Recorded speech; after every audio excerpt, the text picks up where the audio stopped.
Hello everyone, কেমন আছো তোমরা সবাই? আমি খুব ভালো আছি, আশা করছি তোমরাও খুব ভালো আছো। এখন বাজে ভোর 4টে, আমি সবার আগে ঘুম থেকে উঠেছি। এখনও কিন্তু সবাই এখানে পড়ে পড়ে ঘুমাচ্ছে, দেখতেই পাচ্ছ। কারণ আজকে আমাদের কাশী বিশ্বনাথ মন্দির দর্শন করার কথা আছে। 6টার থেকে 7টার একটা স্লট আমরা বুক করে রেখেছি সুগম দর্শনের জন্য, তাই জন্য আমি তাড়াতাড়ি উঠেছি। উঠে কিন্তু যেহেতু শাড়ি পরবো, মাথা ফাতা ঘষবো, তার জন্য কিন্তু আমি একটু তাড়াতাড়ি উঠেছি। রিহু এখনও ঘুমাচ্ছে, ওকে ঘুমন্ত অবস্থায় জামা কাপড় পরিয়ে দিয়েছি, এখন ওকে জাস্ট তুলে নিয়ে বেরোবো। আর দেখো আমাদের কিন্তু মন্দির দর্শন হয়ে গেছে। যেহেতু মন্দিরের ভিতরে কোনো ফোন অ্যালাউ নেই, তার জন্য আমরা কিন্তু ফোন হোটেলেই রেখে গেছিলাম। আর আধা ঘন্টার মধ্যে আমাদের মন্দির দর্শন হয়ে গেছে। তারপরে হোটেলে এসে রিহুকে খাইয়ে দাইয়ে ফোন নিয়ে আবার আমরা বেরিয়েছি। এসেই কিন্তু ওই হোটেলের বাইরে একটা চায়ের দোকান ছিল, সেখান থেকে আগে চা খেয়ে নিলাম, তারপরে বেরিয়েছিলাম ঘাট দর্শন করতে। আর আগে এসেছিলাম আমরা মণিকর্ণিকা ঘাটে।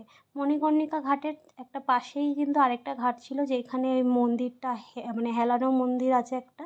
তো সেখানেই কিন্তু আমরা এসেছিলাম দেখতে। আর এখানে দেখো আমি একটুখানি ফটো ভিডিও শ্যুট করে নিয়েছিলাম। ভিডিওটা কেমন হয়েছে তোমরা অবশ্যই জানিও। আর রিহু তো অনেক সকালবেলা ঘুম থেকে উঠেছে, তাই কিন্তু ও আমাদের মানে কোলে কোলে যেতে যেতেই ও ঘুমিয়ে পড়েছে। ও দুদিন ধরে এরকমই ঘুমিয়ে পড়ছে, কারণ অনেক সকালবেলা ঘুম থেকে ওঠে। আর এইটা হলো মণিকর্ণিকা ঘাট, যেখানে চিতা কিন্তু কখনোই নেবে না, 24 ঘন্টা কিন্তু চিতা জ্বলতেই থাকে। এই ঘাটে আসার আমার খুব ইচ্ছে ছিল।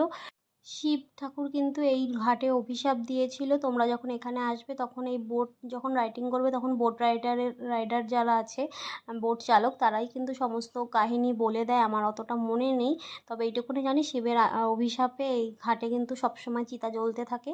আর এখানে দেখো আমরা তারপর ব্রেকফাস্ট করতে চলে এসেছিলাম। এখানে একটা লোকাল দোকানে কচৌড়ি দিয়েছিল, আলুর সবজি দিয়েছিল, আর দিয়েছিল জিলেবি। আর এখানে রিহু জাস্ট ঘুম থেকে উঠেছে, তাই কিন্তু এরকম করে তাকিয়ে আছে, আর আমাদের সাথে বসে বসে এখানেও কচুরি খাচ্ছিল। ও আর কতটুকুই বা খায় বলো, জাস্ট একটুখানি আমাদের টেস্ট যেটা আমরা খাই সেটাই ও বেশি টেস্ট পায়, এই আর কি। তারপর আমরা চলে গেছিলাম সংকটমোচন মন্দিরে। এটা বেসিক্যালি হনুমান মন্দির। আর এখানেও কোনো ফোন অ্যালাউ নেই, তাই আমরাও কিন্তু ওই বাইরে ফোন জমা দিয়ে তারপরে ভেতরে গিয়েছিলাম।